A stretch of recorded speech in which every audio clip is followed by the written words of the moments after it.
2025 সালের নতুন বছরে সপ্তম শ্রেণীর ছাত্রছাত্রী বন্ধুরা, আশা করি তোমার সবাই ভালো আছো।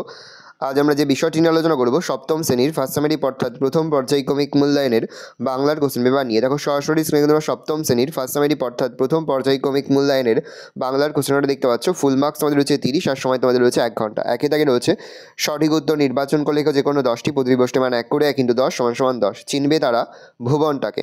গল্পের তথ্য অনুসারে মৃত্যুঞ্জয় টনিক আবিষ্কৃত হয় 3439। তোমার টেক্সট বইয়ে বলা আছে 3589 সালের 150 বছর আগে মৃত্যুঞ্জয় টনিক আবিষ্কৃত হয়। তাহলে হবে উত্তর হবে 3439। কোকোনাট শব্দের অর্থ হলো লাল পদ্ম, নীল পদ্ম, সাদা পদ্ম, লাল গোলাপ। উত্তর হবে লাল পদ্ম। কয়েকটি গুলির আওয়াজ যেখানে তা শোনা গিয়েছিল বিন্নি ধানের মাঠের ধারে, নদীর প্রান্তে, দিগন্তে, পাহাড়ে। উত্তর হবে বিন্নি ধানের মাঠের ধারে। রামকিঙ্কর বেইজের আঁকা প্রথম অয়েল পেন্টিং ছিল গার্ল অ্যান্ড দ্য ডগ। খোকনের বাড়ির সামনে কী গাছ ছিল? উত্তর হবে ইউক্যালিপটাস। কুতুব মিনার হলো উত্তর হবে 5 তলার। পাগলা গণেশের আশ্রয় নিয়েছিল কোন গিরিগুহায়? পাগলা গণেশ আশ্রয় নিয়েছিল হিমালয়ের পর্বতের গিরিগুহায়। বঙ্গভূমির প্রতি কবিতায় যে ঋতুর উল্লেখ আছে? উত্তর হবে বসন্ত - শরৎ। কুতুব মিনারের সঙ্গে পাল্লা দিতে মিনার গড়তে ছিল আলাউদ্দিন খলজি। প্রদত্ত শব্দগুলির কোনটি তদ্ভব শব্দ? কানাই। প্রদত্ত কোন বানানটি ভুল? সূর্য। নিচের কোনটি দেশি শব্দ? চাল। 2 দাগে রয়েছে 2-একটি বাক্য উত্তর যে কোনো 8টি, প্রতিবষ্টি মান 1 করে 1 × 8 = 8। প্রশ্ন, পদ্য লেখা কখন সহজ হবে না? ছন্দে কান্না দিলে পদ্য লেখা সহজ হবে না। গণেশ কোথায় কী পড়াতেন? গণেশ কলকাতার সায়েন্স কলেজে মাইক্রো ইলেকট্রনিক্স পড়াতেন। মাতৃভাষা কবিতাটি তর্জমা করেছেন কে? মল্লিকা সেনগুপ্ত। হঠাৎ কয়েকটি গুলির আওয়াজ কোথায়? বিন্নি ধানের মাঠের ধারে হঠাৎ কয়েকটি গুলির আওয়াজ হয়েছিল। গার্লস অ্যান্ড দ্য ডগ কিসের নাম? রামকিঙ্কর বেইজের আঁকা প্রথম তৈলচিত্রের নাম গার্লস অ্যান্ড দ্য ডগ। খোকনের প্রথম সৃষ্টি কী ছিল? খোকনের প্রথম সৃষ্টি ছিল কালো রঙের আঁকা একটি অন্ধকারের ছবি। কোন সম্রাট অশোক স্তম্ভকে দিল্লি নিয়ে এসেছিলেন? সুলতান ফিরোজ তুগলক। ঘড়িওয়ালা সোনাটিয়াকে কী খেতে দিয়েছিল? ঘড়িওয়ালা সোনাটিয়াকে 1 মুঠো মুড়ি, লজেন্স জুস আর একটি গোলাপি চিনিলাগা বিস্কুট খেতে দিয়েছিল। আম্মা সোনা টিয়াকে কালিয়ার বনে যেতে দিতে চাননি কেন? কালিয়ার বন থেকে কেউ কখনো সম্পূর্ণ সুস্থ অবস্থায় ফিরে আসে না, তাই আম্মা সোনা টিয়াকে কালিয়ার বনে যেতে দিতে চাননি। মাকুকে তৈরি করতে ঘড়িওয়ালার কত সময় লেগেছিল? মাকুকে তৈরি করতে ঘড়িওয়ালার 17 বছর লেগেছিল। সোনাটিয়া কেন কালিয়ার বনে গিয়েছিল? সোনাটিয়া দুটো প্যাপা পুতুল কেনার জন্য কালিয়ার বনে গিয়েছিল। 3 দাগে রয়েছে অতি সংক্ষেপে নিচের প্রশ্নগুলোর উত্তর দাও যে কোনো 5টি, প্রতিবষ্টি মান 2 করে 2 × 5 = 5। চিনবে তারা ভুবনটাকে। ভুবন বলতে কী বোঝানো হয়েছে? তারা বলতে কাদের কথা বলা হয়েছে? তারা কীভাবে ভুবনটাকে চিনবে? ভুবন বলতে বিশ্ব প্রকৃতি অর্থাৎ মহাবিশ্বকে বোঝানো হয়েছে।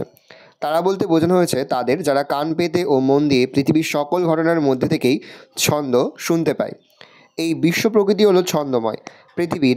প্রকৃতির সব কিছুই চলে ছন্দের মাধ্যমে। পাখির কাকলি, ঝিঝির ডাক, নদীর স্রোত, গাড়ি বা জলযানের এগিয়ে চলা সবেতেই বিরাজ করে ছন্দ।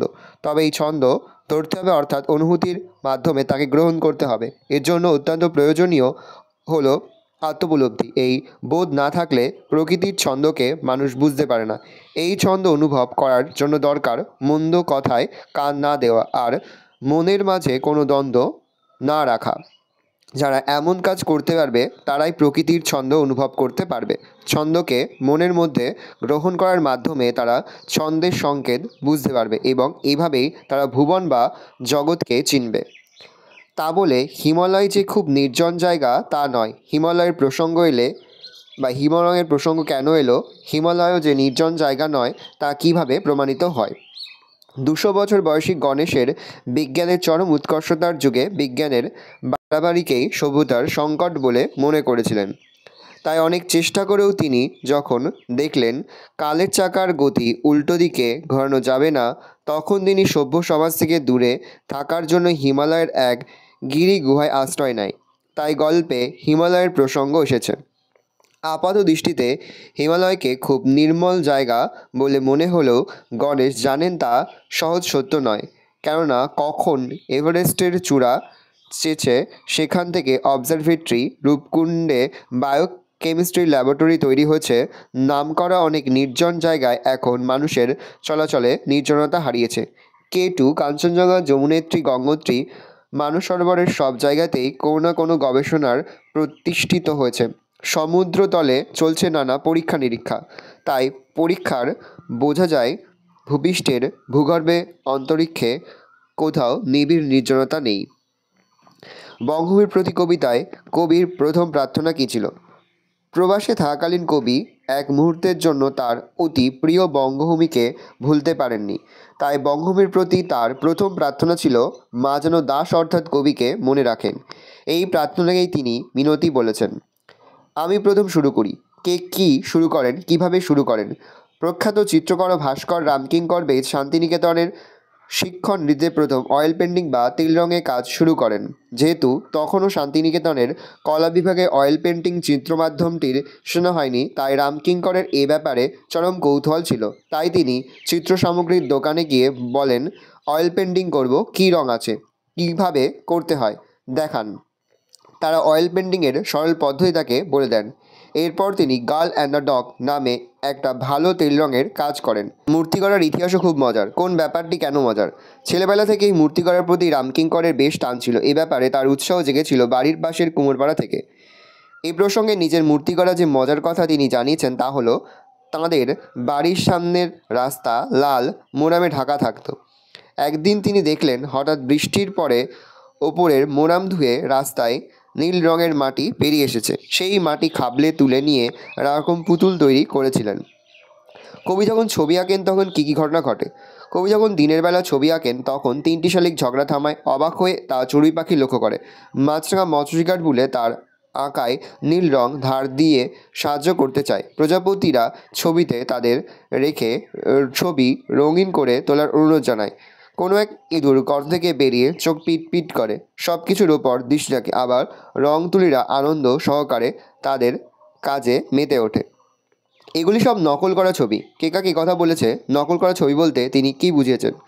বনফুলের লেখা খোকনের প্রথম ছবি পাঠ্যাংশের অন্তর্গত উদ্ধৃত অংশটি খোকনের বাবার একজন বিখ্যাত চিত্রকর বন্ধু খোকনকে বলেছেন। নকল করা ছবি নিজের ভাবনা থেকে যে ছবি তৈরি নয়, যা কোনো কিছু থেকে হুবহু আঁকা, সেই ছবিকে বোঝানো হয়েছে। স্কুল জীবন থেকে টুল, টেবিল, চেয়ার, কলসি, কাপ, গরু প্রভৃতির যে ছবি খোকন এঁকেছে তা সবই দেখে আঁকা। সেখানে নিজস্বতার অভাব লক্ষ্য করে লক্ষ্ণৌর এর বিখ্যাত চিত্রকর খোকনের আঁকা ছবিগুলিকে নকল করা ছবি বলেছেন। একমাত্র তিনিই চেয়েছিলেন কুতুবের সঙ্গে পাল্লা দিতে। তিনিকে কুতুবের সঙ্গে পাল্লা দেওয়ার তার সম্ভব হয়নি কেন? তিনি হলেন সুলতানি যুগের খলজি বংশের অন্যতম সম্রাট আলাউদ্দিন খলজি। আলাউদ্দিন চেয়েছিলেন কুতুব মিনারের চেয়ে উচ্চতম মিনার বানাতে। তাই তিনি কুতুবের চেয়ে দ্বিগুণ ঘের দিয়ে একটা মিনার বানাতে শুরু করেন। ইতিমধ্যে আলাউদ্দিনের মৃত্যুর ফলে মিনারের কাজ বন্ধ হয়ে যায়। কিন্তু যদি না কাজ বন্ধ না হতো তবে তার এই স্বপ্ন সফল হতো কি না তা বলা মুশকিল। কারণ কোনো স্থাপত্যের মূল সূত্র অপটিমাম সাইজটি এক্ষেত্রে মানা হয়নি। কালিয়ার বন কোথায়, সেখানে কিভাবে যেতে হয়? সোনাটিয়াদের বাড়ি থেকে বেরিয়ে গলি, গলির পরে বড় রাস্তা, তারপর গির্জা, গির্জার পরে গোরস্থান, গোরস্থানের পর আছে শুনশুনির মাঠ। আগে সেখানে ডাকাত থাকতো। এই মাঠের পরে দূর থেকে দেখা যায় ঘন নীল কালিয়ার বন। কালিয়ার বন যাওয়ার জন্য গোরস্থানের পাশ দিয়ে হনহনিয়ে হেঁটে যেতে হয়। পিছন ফিরতে নেই। কেউ নাকি পিছন থেকে ডাকতেও পারে, তাই পিছন ফিরলেই বিপদ। 4 দাগে রয়েছে নিচে যে কোনো দুটি প্রশ্নের মান 1 করে 1 × 2 = 2। তৎসম শব্দ কাকে বলে? ভালো করে দেখে নাও। পরের প্রশ্ন, তদ্ভব শব্দের একটি উদাহরণ দাও। পরের প্রশ্ন, কোনটি কোন শ্রেণীর শব্দ তা লেখো। চন্দ্র ডাক্তারখানা ফোন, চন্দ্র তৎসম, ডাক্তারখানা মিশ্র, ফোন হচ্ছে খণ্ডিত। তদ্ভব শব্দের অর্থ কী? তদ্ভব শব্দের অর্থ তার সঙ্গে হয়েছে, অর্থাৎ তার থেকে সৃষ্টি হয়েছে। ভাষা কাকে বলে? মনের ভাব প্রকাশ করার জন্য মানুষের বাকযন্ত্রের সাহায্যে যে শব্দ বা আওয়াজ উচ্চারণ করে তাকে বলা হয় ভাষা।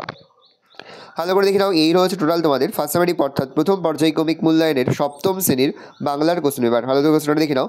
আশা করি ভিডিওটা ভালো লেগেছে। ভিডিওটা ভালো লাগলে ভিডিও লাইক করে ভুলবেন না। আমার চ্যানেল নতুন হওয়া লাল ক্লিক সাবস্ক্রাইব প্রেস করে পাশে বেল আইকনটা প্রেস করে যখন নতুন করে ভিডিও আপলোড করি সবার ফার্স্ট নোটিফিকেশন তোমরা পেয়ে যাও। আর এই ভিডিওটি তোমার বন্ধু বান্ধবী আত্মীয়স্বজন সবার মধ্যে কিন্তু অনেক শেয়ার করে জেনে বছর 7ম শ্রেণীতে পড়ছে। আমরা কিন্তু ইতিমধ্যে 7ম শ্রেণীর প্রতি বিষয় সিলেবাস, প্রশ্নকার এবং নমুনা প্রশ্নপত্র কিন্তু আপলোড করে দেবো। এখনও পর্যন্ত সেই ভিডিওগুলো না দেখে থাকো, ভিডিওগুলো কিন্তু তাড়াতাড়ি দেখে নাও। তোমাদের সকলকে জানাই আগাম পরীক্ষার অনেক শুভেচ্ছা এবং অভিনন্দন। আশা করি সকলের পরীক্ষায় খুব ভালো হবে। ভালো করে দেখে নাও কোশ্চেন পেপারটা।